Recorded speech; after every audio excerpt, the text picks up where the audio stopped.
Today, I'm having a gas with Duncan Ward, polymath, conductor, roller skater, and we're about to find out God knows what else. Duncan, how are you today? Very well, thank you. Yeah, I understand we've both had a bit of a saga getting here. We just driven for 6 hours, but Duncan has been on a tour of Europe in the past 12 hours. It's been quite intense, yeah.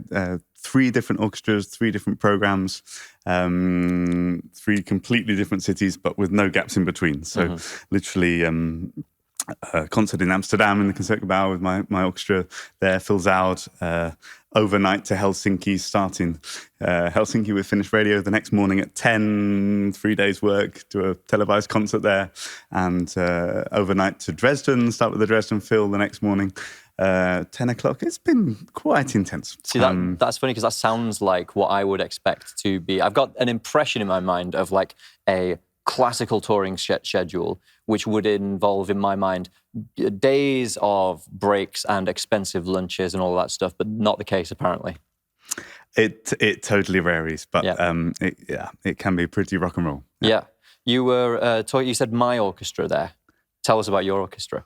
So the orchestra I'm chief conductor is the South Netherlands Philharmonic, fills out. I've been there 2 years already, and they've recently extended my contract to stay.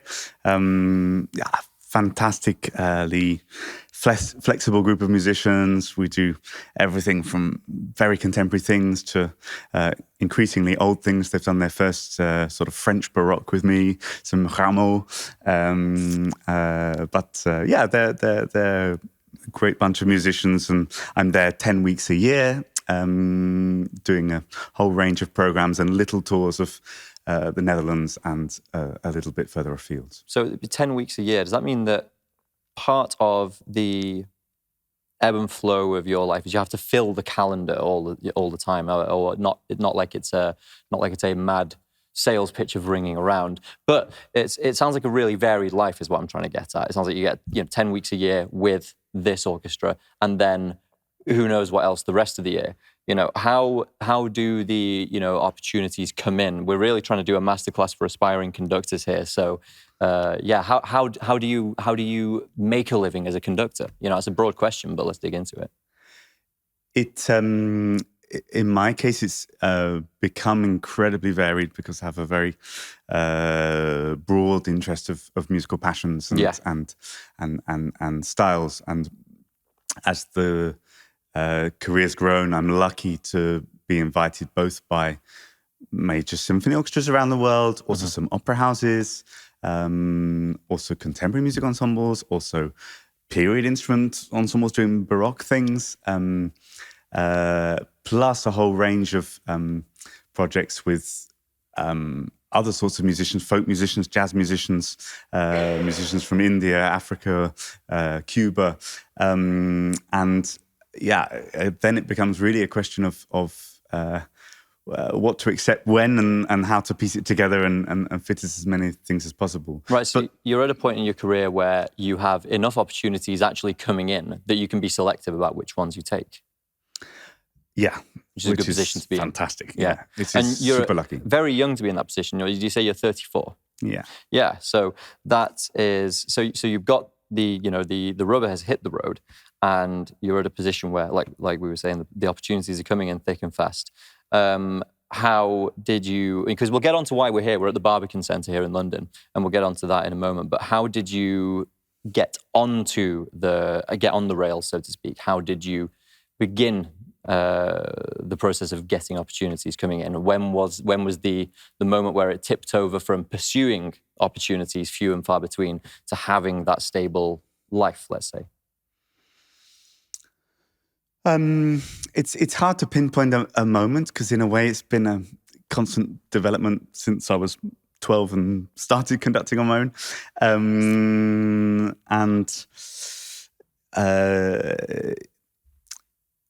I suppose the very first professional orchestra I had the chance to stand in front of was in a masterclass situation with the London Symphony Orchestra when I was 20.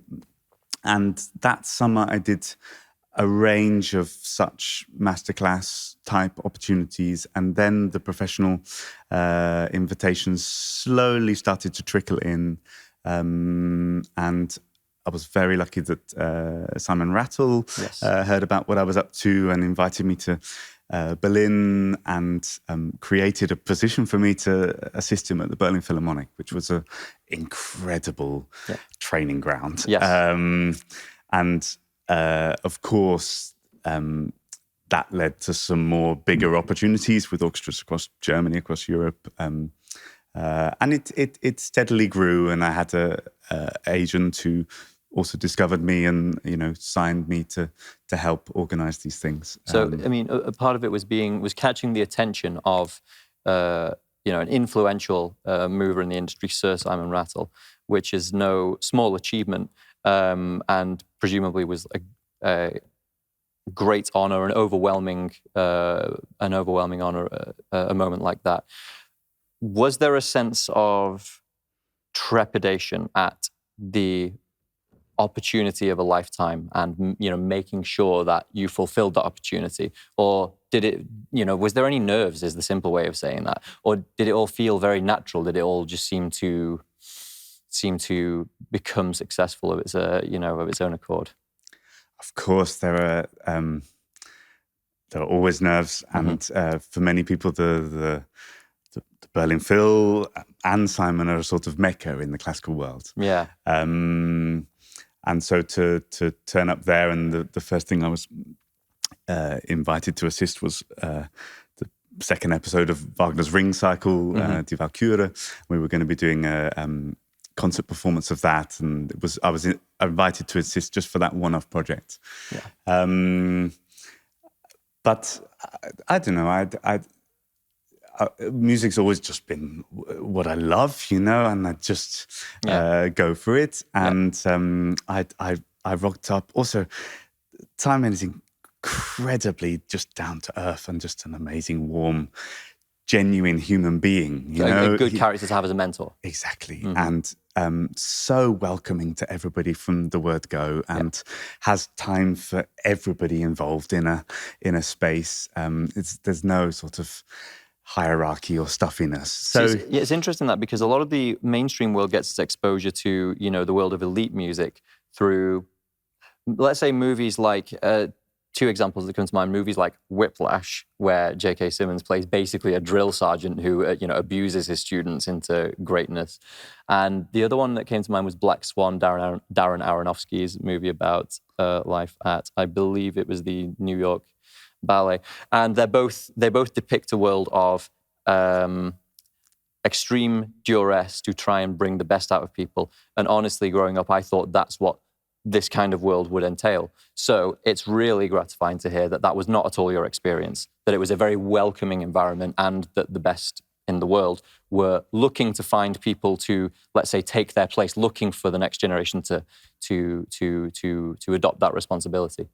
I think it absolutely can still be like that in certain places, and with different personalities and different characters, and the sort of stereotype maestro image of even still 30, 40, 50 years ago was this brutal dictator kind of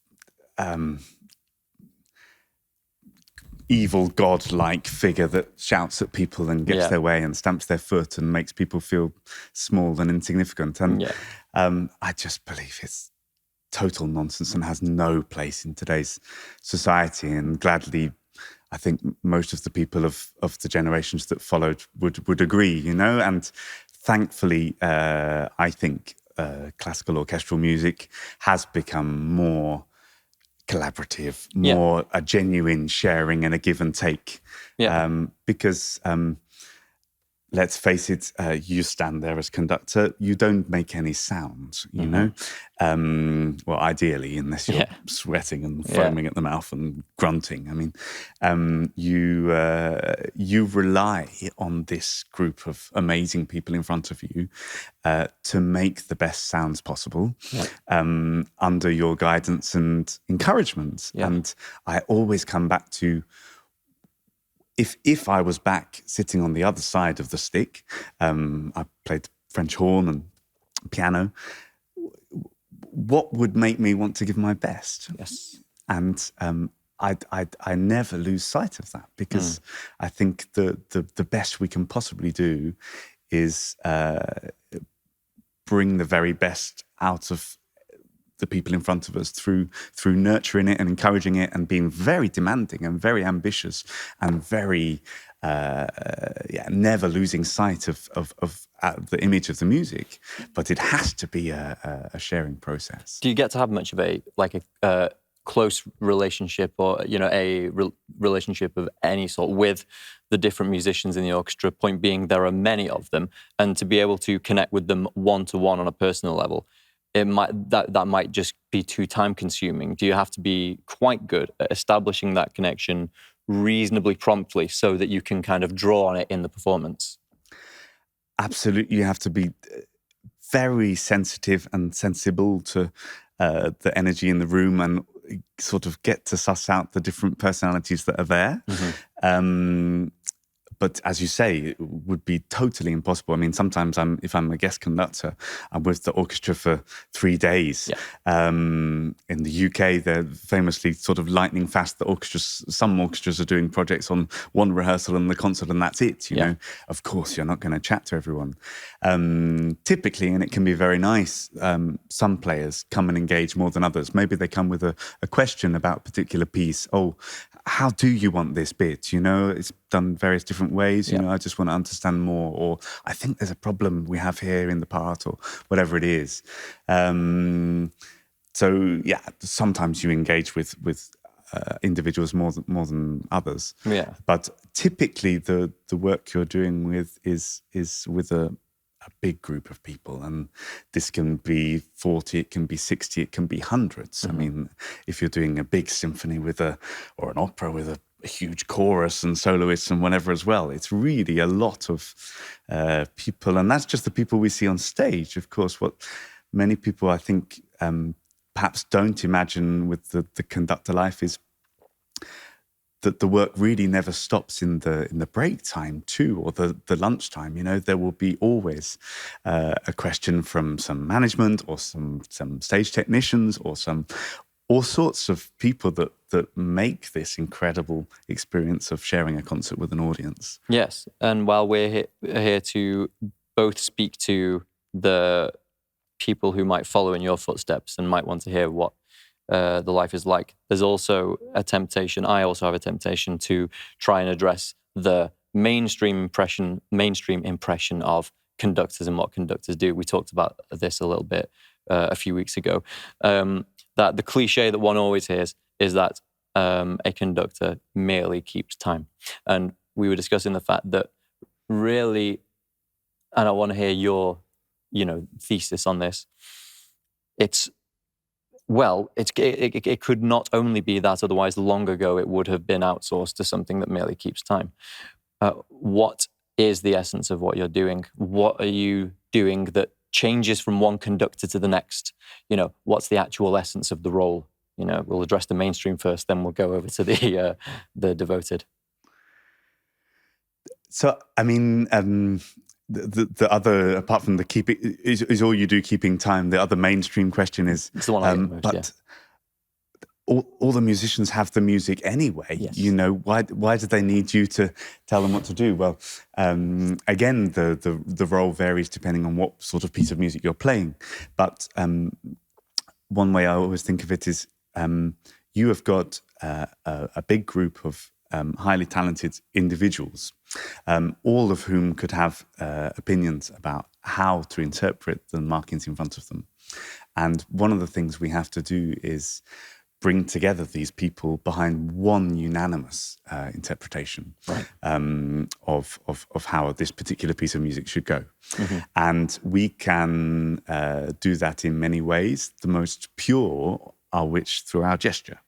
And through gesture, you can control not only how fast or slow they're playing, but also the sort of articulation and texture of how short or long the notes are. Mm-hmm. It can be about the color of the sounds they're producing. Is it more misty? Is it more sharp? It can be, of course, how loud and soft. And any number of these parameters we're constantly thinking about in the way that we then shape the journey through that piece of music. And the really great masterpieces by Beethoven or whoever or whatever the music is can be performed in very many different ways. Yeah. And we have to get quickly to the essence of, with this group of people, because I do adapt how I would approach something depending on the orchestra in front of me, how would we like it to go? And then, of course, the wonderful extra element when you're not in the middle of a pandemic is that real-time live concert experience shared with an audience, and the energy you get from them and the energy of the particular hall you're in, and that, no one performance or one night of a tour will be the same as the others. See, that's really interesting, because that is absolutely something that I want to hear how it changes between rehearsal and performance. I imagine they feel entirely different. I mean, we're here in the Empty Barbican right now, and I expect you don't rehearse here, but everything's going out and dissipating, right? Nothing's catching any of the energy. That's a rehearsal. And then in performance, there's a tension because it's a high wire act, because there is the chance that it could go wrong. How does what you're doing change between rehearsal and performance? Because another thing that could be perhaps a criticism leveled by someone not from this world would be, well, if you rehearse them and get them to do it how you want, why would you need to be there during the performance? What changes between rehearsal and performance?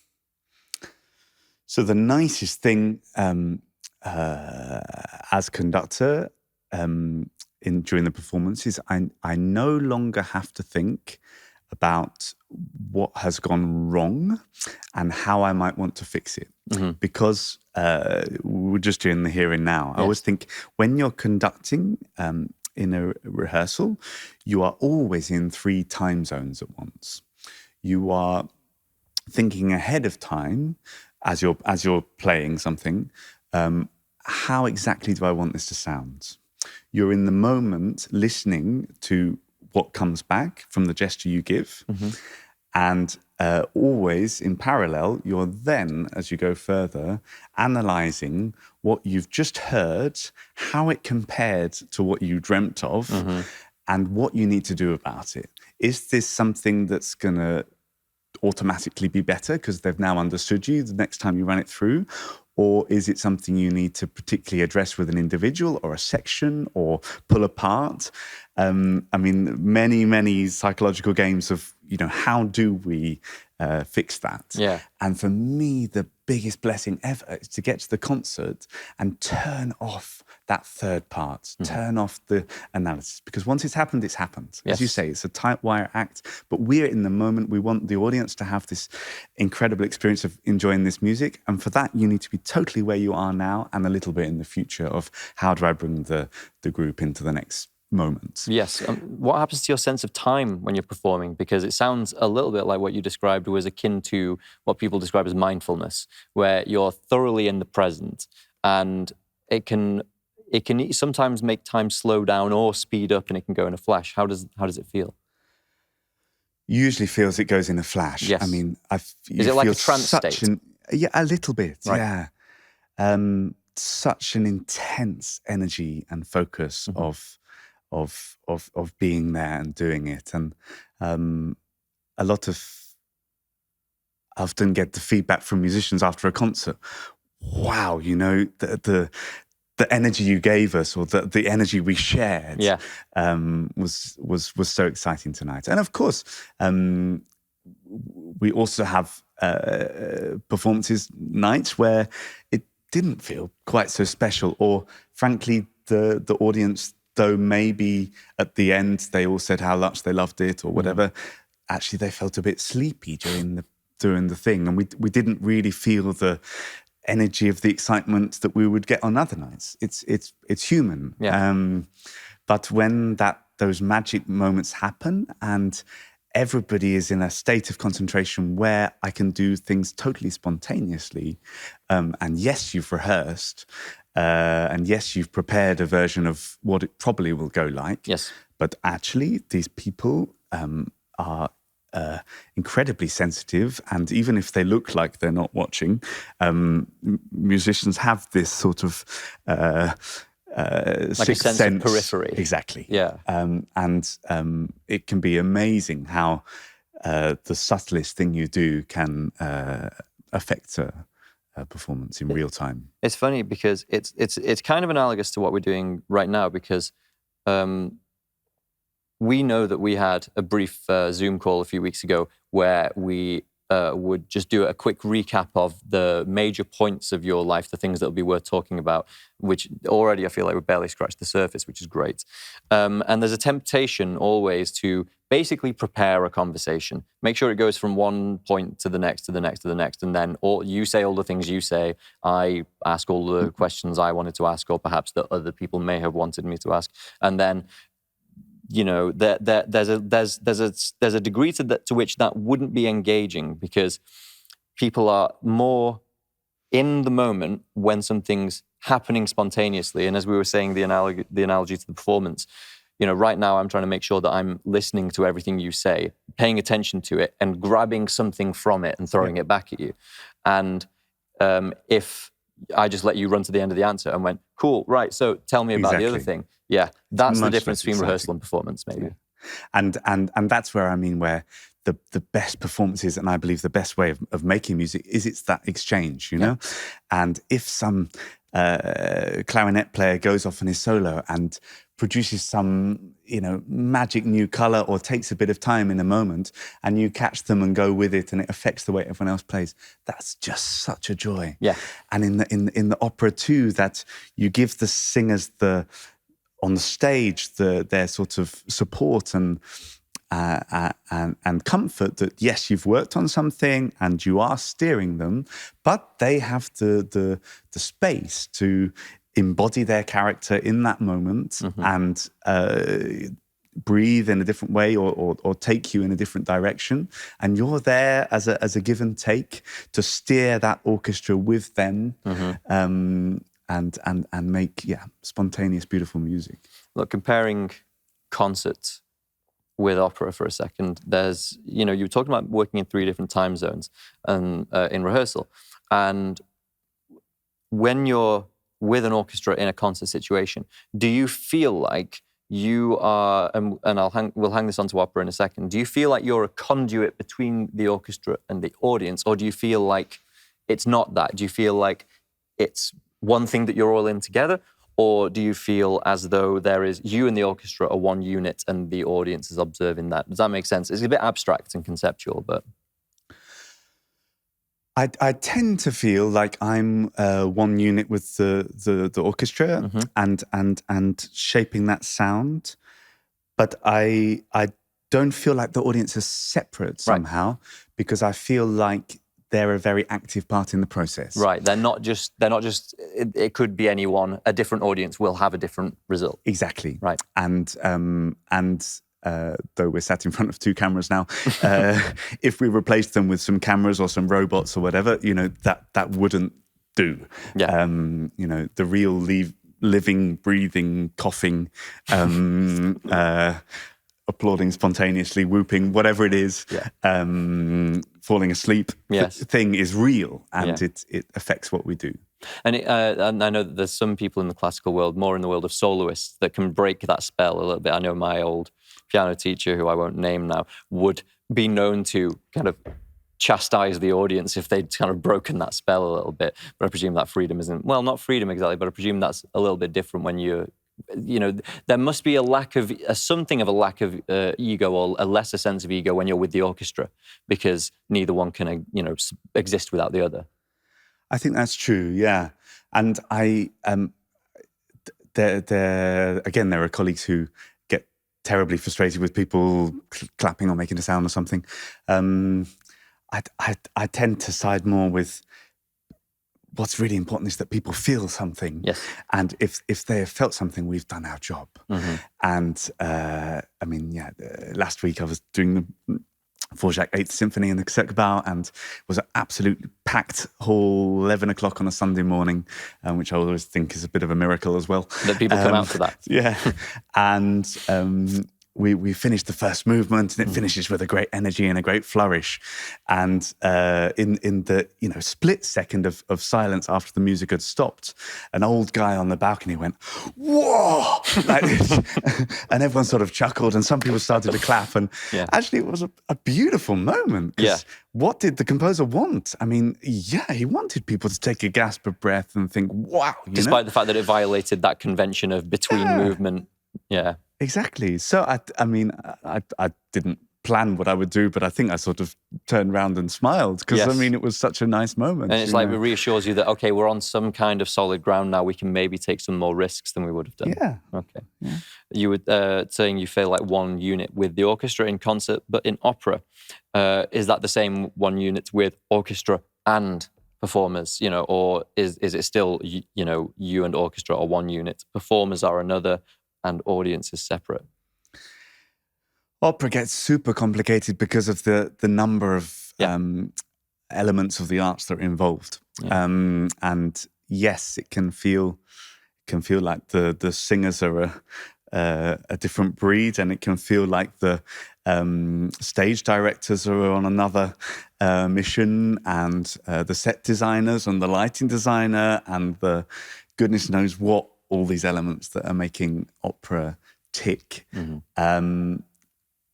Ultimately, and I'm most excited by that art form, is when these elements really collaborate and really combine well. Yeah. And when that openness to what each other are doing and respect and understanding, mutual understanding is there, then I love to feel that all of those things are one unit, and we are serving this particular opera that a librettist and a composer have created, and we are bringing it to life in all its technicolor for that audience.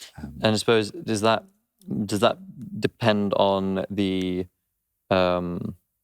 vision, let's say, and obviously diplomacy of a director having all those cohesive units, and because the thing that I think we spoke about this on our warm-up call, the thing that I couldn't get my head around with opera, because I'll admit it's not something I'm well educated in. I saw Aida at the Royal Opera this year, which was a miraculous experience, but I couldn't tell who is the commander-in-chief. Is it Sir Mark Elder who was conducting the whole thing, or is it, as it would be in a theatrical situation, the director is the commander-in-chief? What's it like in the world of opera there? There are lots of humorous answers I could give, like who's paid the most. But it's and a famous conductor said that once about whether the singer or the conductor's in charge. Right. Yes. Whoever's fee is larger. But it can be a bit of a power play. All those elements are extremely important. You've got lots of people that are maybe in charge. Yes. As I say, the most exciting is when people put their egos aside and it's really collaboration. But it can be one, okay. It can be one or the other. Yeah.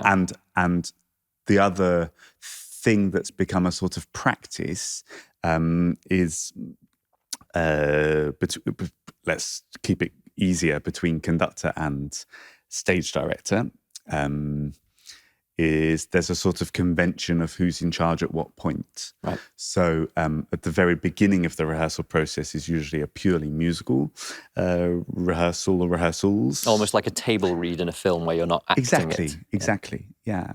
And then there's usually quite a long process of weeks of building up the staging rehearsals where, frankly, the stage director usually takes the lead of they're in charge of this rehearsal and they're going to give the directions for what they want. And that too is an interaction with the singers and should be an interaction with the music team too, of keeping the whole thing bubbling and progressing.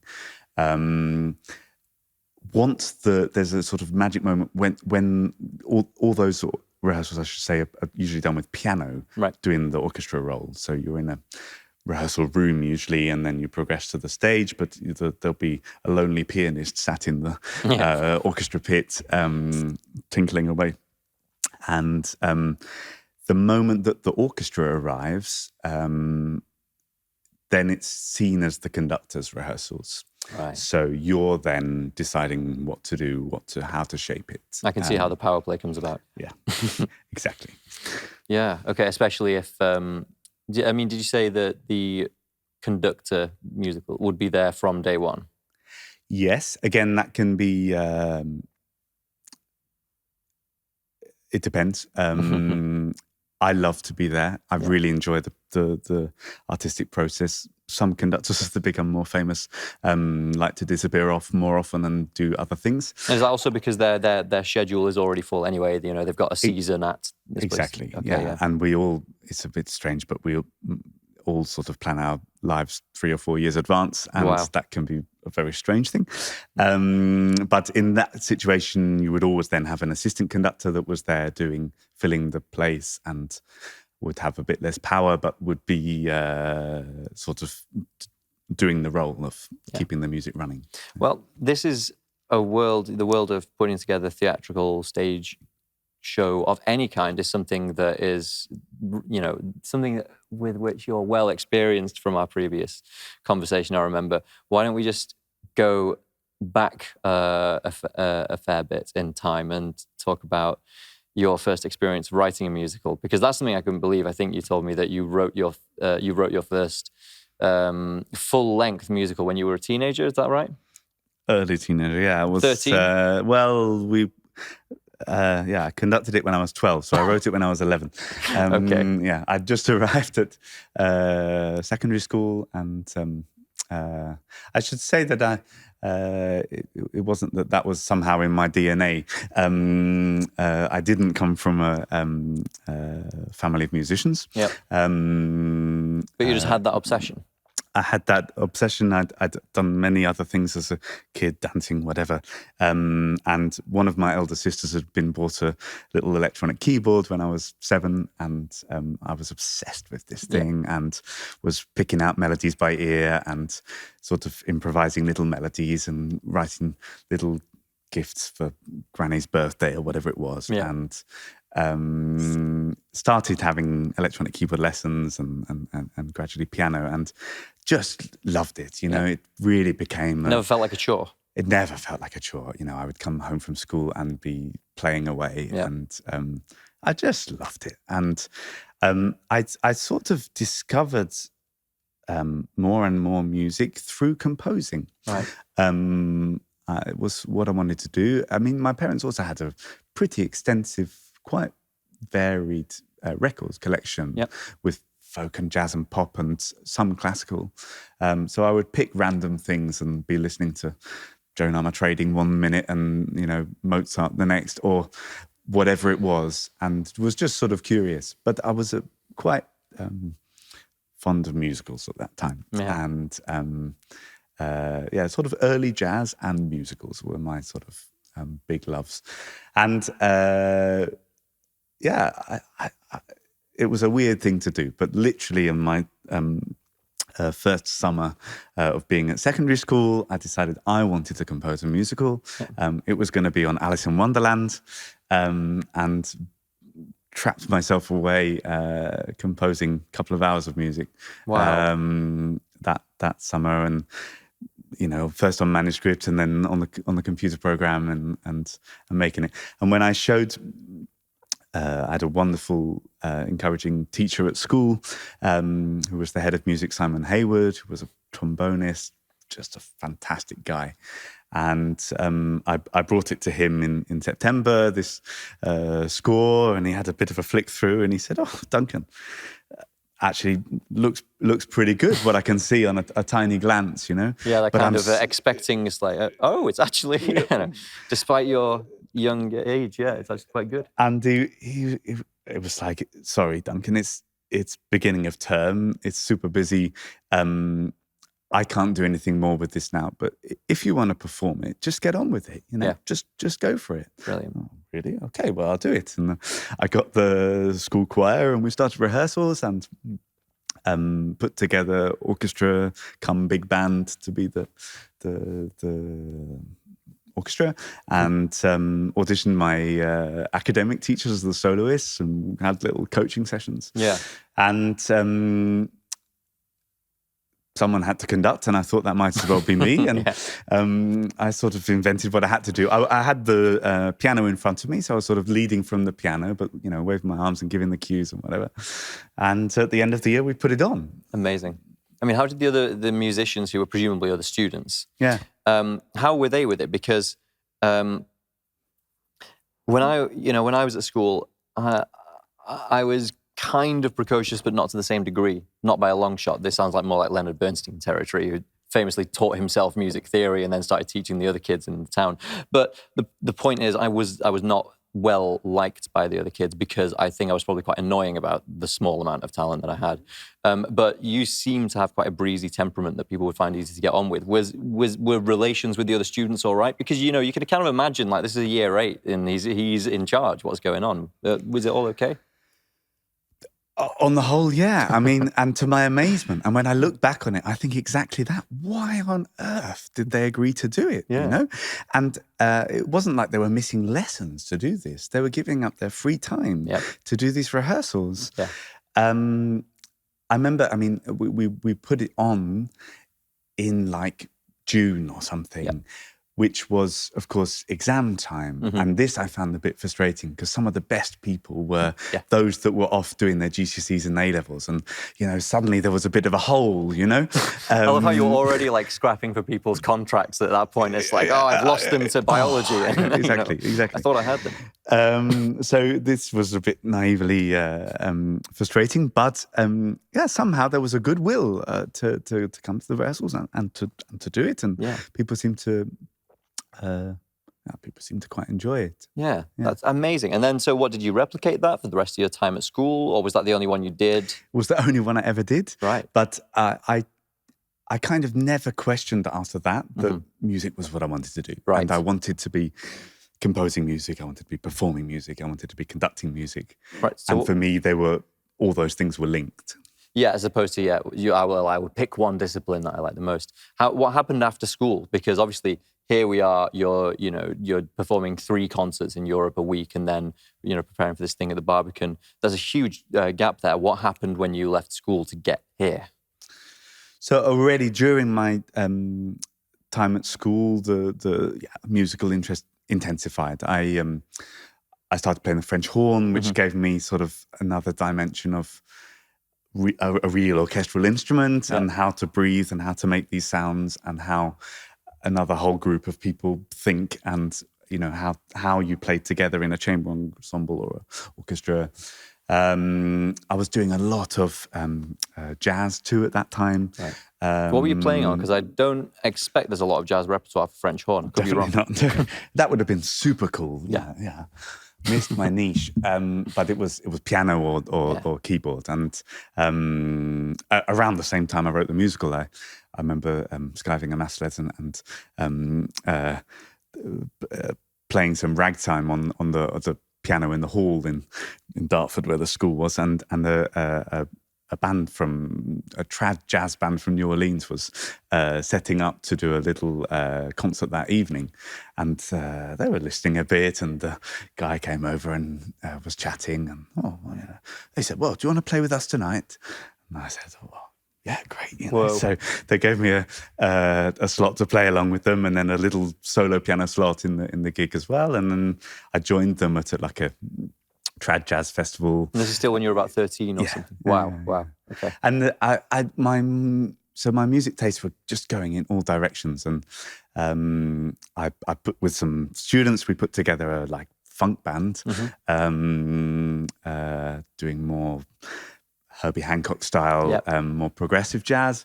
And we did little gigs with that. I was discovering more and more the classical music world, and, you know, putting on the whole Mahler symphony and sitting there just, wow, what is this? And sort of starting to devour scores, and the composing got more serious, if that's a word, or at least changed genre a bit. And I started going to a Junior Trinity on Saturdays in Greenwich, where I could have lessons with some even more experienced teachers and have, I mean, there were people coming from all kids, young kids coming from all over who were more talented than I was. And I could really learn from them as well as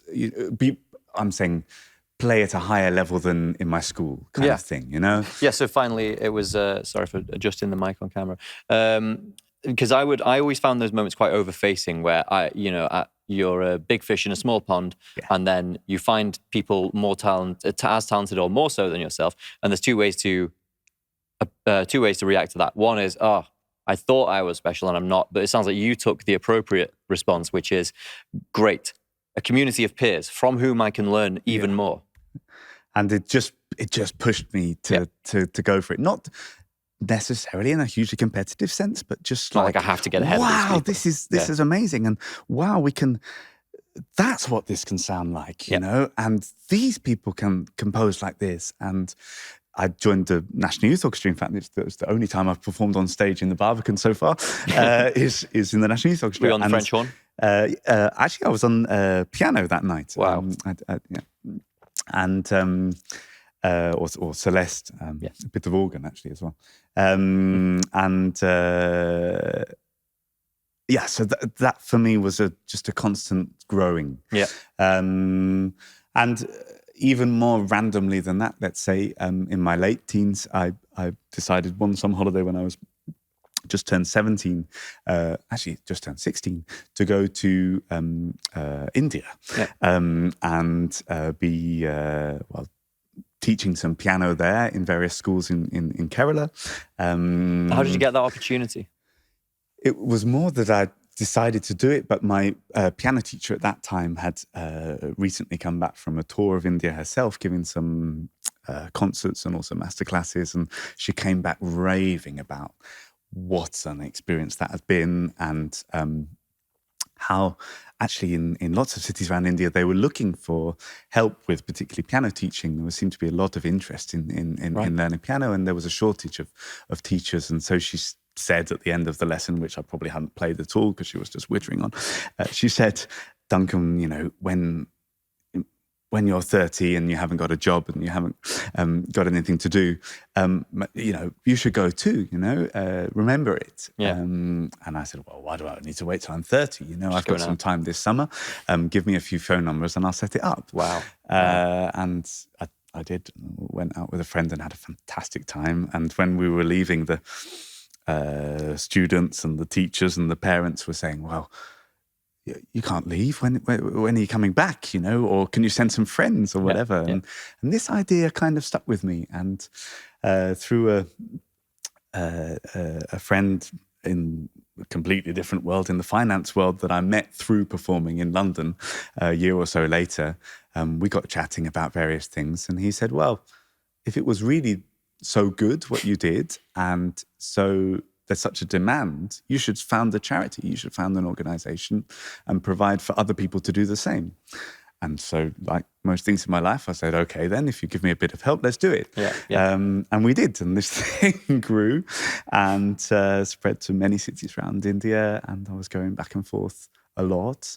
And of course, through that, I was discovering Indian food and Indian classical music. Which is a huge, huge discipline, right? It's one of the major centers of music in the world. Yeah, absolutely. Yeah. And we think, ancient Bach, and where Western harmony that led to all our pop songs comes from. But I mean, their musical heritage goes back thousands of years and has been handed on from guru to disciple in a very personal, intense way all those years and continues to do so. And I was extremely lucky that the legendary sitarist Ravi Shankar heard about what I was doing, and I had the chance to meet him, and he said out of the blue one day that he wanted to teach me, and would I come and stay with them in their summer home in California, and we had an incredible time, just the two of us one summer. This is amazing, because I mean, a lot of people would find this to be like not a flattering comparison, let's just say that. But this whole story has a kind of like a kind of Forrest Gump quality to it, insofar as it's one magical fairy tale moment after another. You know, going and studying with Ravi Shankar because he heard about the great things you were doing in India, presumably at the age of about 18 or something like that. So what was, you know, what was that like? Was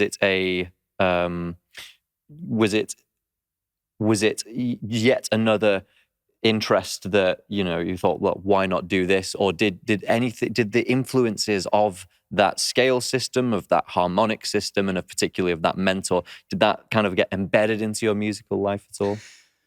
It had a huge effect on me at that time. It really felt like another universe opening, a different way of thinking about pitch, about rhythm, about life, frankly, you know, because he was very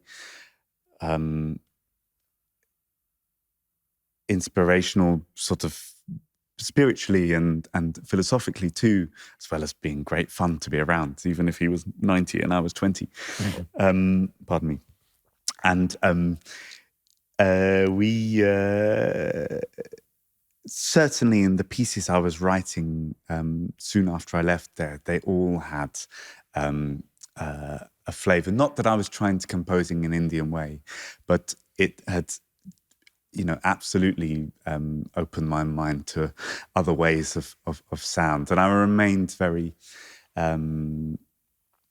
intoxicated with how wonderful that music is, and was lucky to go on to have various very beautiful collaborations with Indian musicians. I mean, including his wonderful daughter Anushka, who we've performed together a few times, either his music or her music.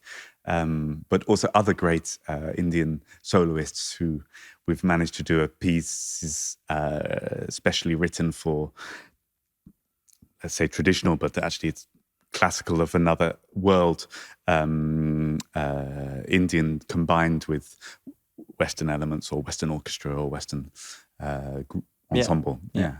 Well, it's interesting because one of the distinctive things about, as you mentioned a moment ago, the Western music tradition is it's kind of defined by its how recently it emerged and how rapidly it transformed. So, you know, as you said, we think about it as ancient because it started 350 or so years ago as we know it. You know, obviously you get vocal polyphony and things like that kind of preceding it. But once you hit about 1650, things just speed up and, you know, keep speeding up through different, you know, modes of presentation. And as you get to recording in the 20th century, it just hits a kind of flywheel that's still ticking even faster now. Whereas you said the thing that distinguishes Indian classical is it is, in a real sense, ancient and perhaps much less. It has changed less over a much longer spread of time. And I get the impression that part of the characteristic of certainly sitar music is it's kind of grounded in a drone. There is this sense of like the eternal in some of the musical features, you know. I mean, is that a false impression that I've got there, or is drone a big part of the sound of sitar music? You know? No, I think that's absolutely fair. And in a way, I always think one of the big differences, Western music in a way has always been about harmony. Yep. Yes, there's melody, yes, there's rhythm, but it's sort of harmony that's... It depends on harmony to drive it forwards. Exactly, yeah. That's been the major developing factor. And in a way, we've defined our compositional periods about what the sort of harmony was doing, actually, you know, how developed or non-existent or whatever it was. And for the most part in the classical music, harmony isn't there. Right. The two elements are melody and rhythm. And that's incredibly complicated, both of them, and the interplay, and it's incredibly what they can do with those two elements, I mean, is completely just gobsmacking, Yep. and can portray an entire universe. But it's really not about harmony. Yeah. And this was a game changer for me, because it meant that the emotional associations with a single note, and not just emotional, but also pictorial and religious or whatever, become even more intense. And the way you approach that note and the way you play the patterns to introduce that note of the raga or whatever within the process of the piece is incredibly powerful. And I remember the first time Raviji's wife came to listen to me playing, trying to extemporize a simple raga for the first time on the piano. And you introduce one note of the scale at the time, and this particular scale, if you imagine it in our terms, was sort of like C major, but with an F sharp. And as I got to introduce the F sharp for the first time, there was this gasp behind me of, and I thought, oh gosh, what what's happening? But it was just that this has such an intense power and association. Just this note, Well, it's like the way, the way you described it, C major with an F sharp. Of course, I would translate that as Lydian, and Lydian has a brightness to it. And there's a fantastic album I'm recommending to anyone who might be listening called India More by Christophe Chassol, who's a French artist. He went over to India and filmed a bunch of stuff in 16mm of what he saw over there, and made an album out of the sound that was on this film. And it took me till what you were just describing there to recognize what it is that's dovetailing to make the album, which is to say that a lot of the recordings are, I don't know the technical terms for, there's a Hindi chant going on, and it is all melodic, as you said, with some rhythm on a particular kind of drum that I don't know the name of. And what Chassol injects into it is Western harmony, and shows how these two things combine perfectly. But we had it on in our office back at Gas Music, and someone in the office said, "This sounds like The Simpsons." And it sounds like The Simpsons because it's Lydian.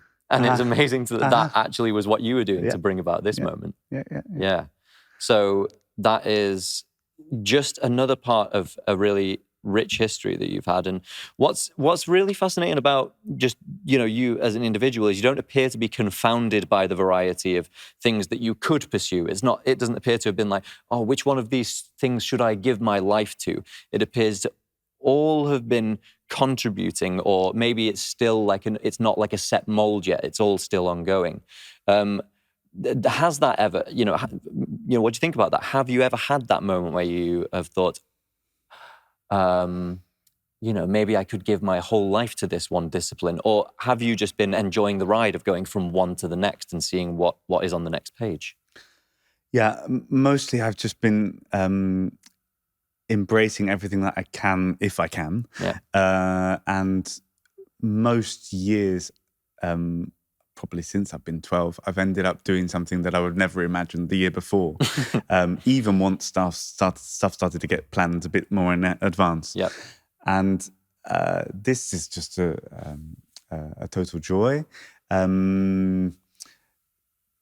Of course, the professional thing became interesting, because once people are trying to sell you and promote you and all this stuff, of course they want to put you in a box. That's right. And of course they want you to specialize. And the amount of times I was told by people, yeah, Duncan, okay, great, but what do you really want to do? Yes.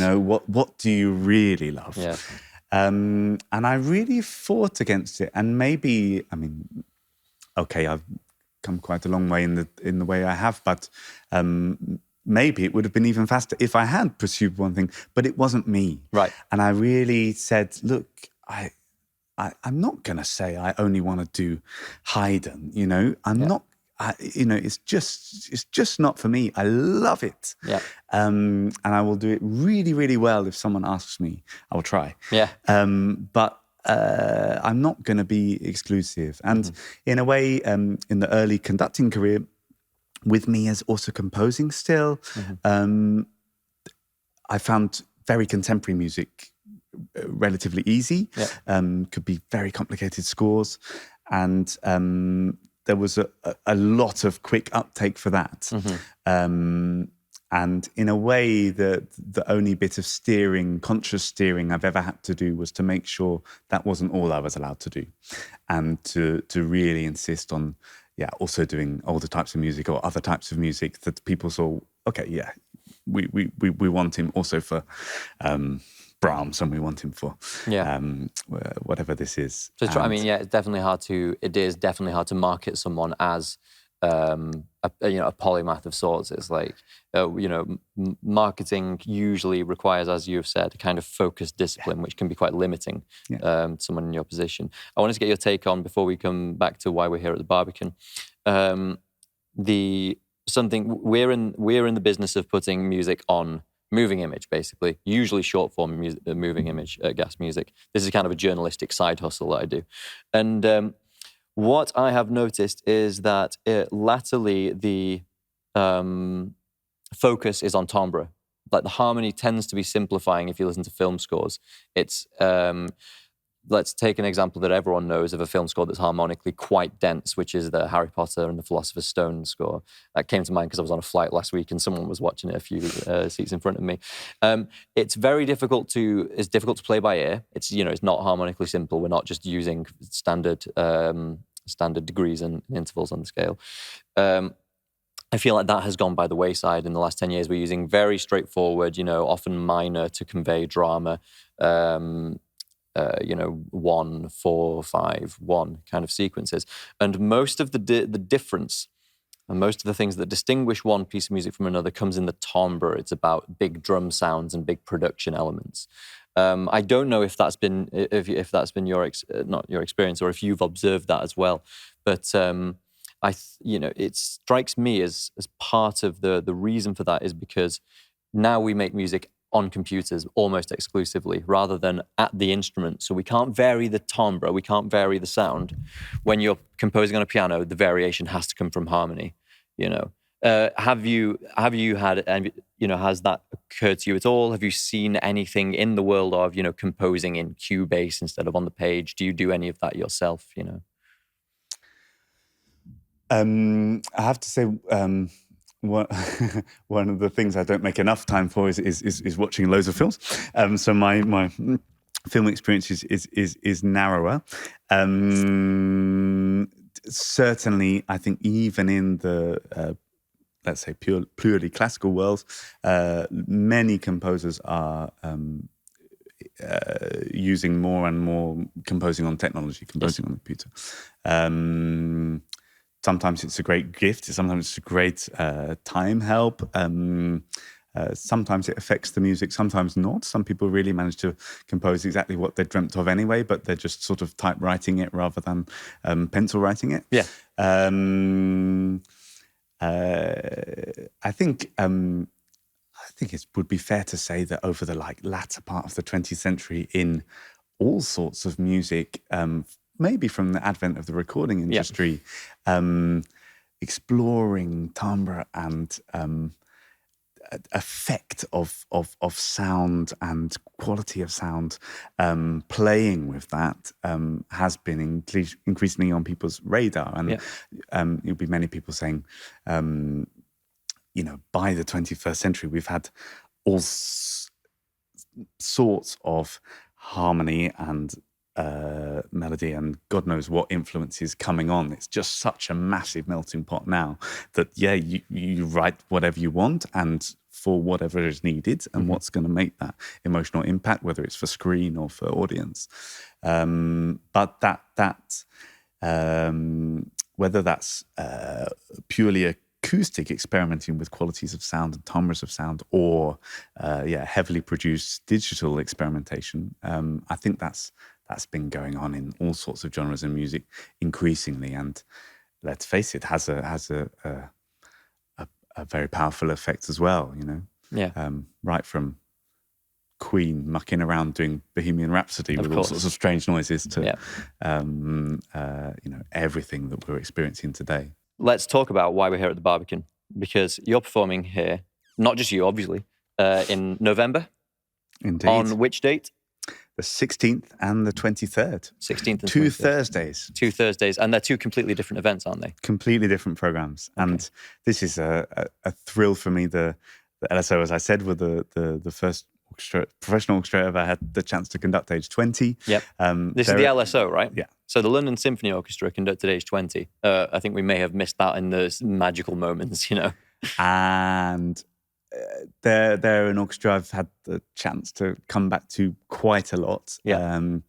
Both as composer and conductor over the last 14 years. Mm-hmm. Many nice projects, streams during the pandemic from St. Luke's. Yeah. A massive event in the Tate Modern where we put on Stockhausen's Gruppen with 3 orchestras and 3 conductors. Yeah. There are fabulously responsive and flexible and phenomenal orchestra. Well, I understand from that world of film scoring, they basically show up, sight read the score and go, because that's an amazing degree of professionalism, and you get to work with that. So, and the truth is that I have never performed with them here on the Barbican main stage. Okay. It should have happened in the beginning of the pandemic, 2020, and it's finally happening in full glory. And it's really cool. We do the first concert on Thursday the 16th is part of London Jazz Festival, and it's a program I've put together to build towards a really amazing new cello and voice concerto by South African emerging superstar Abel Salawachoy, who is a force of nature and gets it's him and then great percussionist Bernard Schimmersberger playing a sort of African drum kit essentially along with the symphony orchestra. Yeah. But he gets both the orchestra and eventually the audience singing. This is a piece that I co-commissioned with my orchestra in the Netherlands. And we've performed already also in Finland last week. It's going to be fantastic to do the London premiere of that. And I put together a program of jazz-inspired or folk music from around the world, inspired music to build towards it, right. Including one of my old teacher, Gary Carpenter's Dadaville, to set us off with a bang. And then the Bartók dance suite. So we get some Hungarian roots in there, and an amazing piece that's not very often performed by Samuel Barber, Medea's Dance of Vengeance, which emerges from this very tranquil, spacey world with a little hint of mystery xylophone solo. It's very unusual orchestral opening. Takes us through a whole rhapsody of emotions to a really frenetic, funky finish with the orchestra going crazy. It will be a really fun program, and I'm happy that that's a lot of elements of music that I'm interested in. The jazz background, also the projects with South African musicians, which we haven't spoken so much about, but it's been another part of my life, and that coming together in one evening feels really great. And then the following week, I mean, kind of polar opposite in that it's a purely symphonic program with the legendary violinist Isabel Faust. And this also is a very special program. 2 of my other big musical passions within the classical canon are French music and Eastern European music. And this is a beginning of the 20th century kind of program with 2 huge masterworks, Debussy La Mer and Janacek Taras Bulba, which have been a big part of me for long time. Taras Bulba was one of the pieces I performed in the Albert Hall for the proms with the National Youth Orchestra on that huge organ. Great experience. And Isabel will do a concerto at the beginning of each half. That's quite unusual for a classical program to feature the soloist twice in an evening. And she will do 2 shorter concertos that we don't usually hear because they're too short to feature a soloist with. And one is Bartók's first violin concerto, which is paired with the Janacek, and the other is Chausson's very evocative French impressionist poem. So it's something I'm looking forward to so much, to reuniting with this great orchestra and finally sharing that on this great stage with the London audience. So that's going to be the LSO with Duncan Ward at the Barbican on the 16th and the 23rd, did we say? Okay, well, hopefully this will sell all the tickets. This is what's going to do it. So having a Gas's influence is grand. Yes, as Chris reminded us off camera before we go, because we've already done an hour, I didn't think that we had, but it's flown by because it's been it's just been great to hear about the adventure of your life. Let's talk about where I believe it started with roller skating, which I also can't believe because it's just so different from everything we've gone through. What's that all about? So, as I said, it wasn't a musical family growing up, but we were doing various different sports. And at a fairly early age, I had 3 elder sisters, and they were off going to ballet class on a Thursday evening. So I thought I should go and do that too. But aged 4, our parents took us as a sort of Christmas treat to a pantomime, Peter Pan, that was done on roller skates.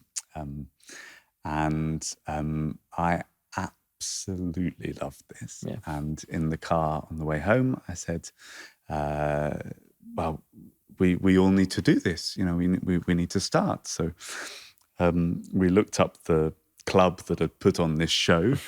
And literally the next Saturday, all of us went. I mean, Dad didn't put any skates on, but Mum and me and my 5 siblings started skating. And it became a huge part of our life. We were, in a few years, we were also performing in these pantomimes. It was like figure skating on ice, but on roller skates, on wooden rinks. Artistic roller skating, the sport's called. And I loved it, and we took it very seriously. And me and my younger brother went on to perform for the compete for the British team and win some European medals. Wow! This was also going on through my teenage years. This in the background while you're writing musicals and playing trad jazz and all of that. It was a busy time, but it was fun, and I think. Conducting is about using your body. We don't hide behind an instrument. Yes, we hold a stick sometimes, but the instrument, our mechanism of conveying the music to the people in front of us, is gestural, and I can't help but think that that control I developed through the roller skating, for instance. Although in that days it was hearing the music and performing to it, and now I wave my arms in the way I want, and the music comes a split second after. It must have really helped. I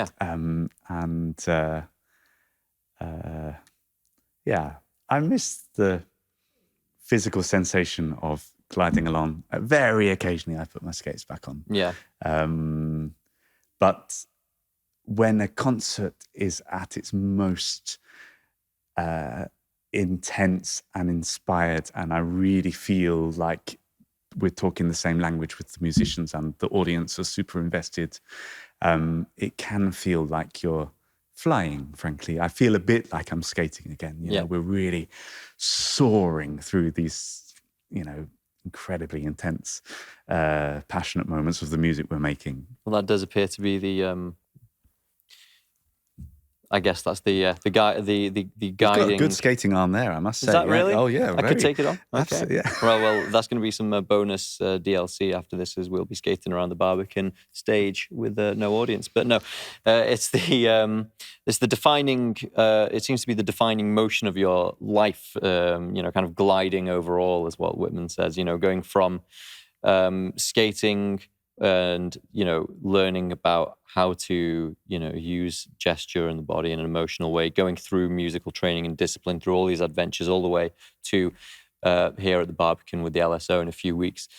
I can only imagine what comes after this, and I hope to be able to witness that to some degree as an audience member and a spectator. It's been a fascinating conversation and a fascinating life. Duncan Ward, is there anything you would like to promote or give a shout out to before we wrap up here? No, only thank you for a great chat as well, and a good exchange, and come and join us at the Barbican. Really, it's should be two really exciting concerts. I am too. Well, thank you very much, Duncan Ward. Thank you.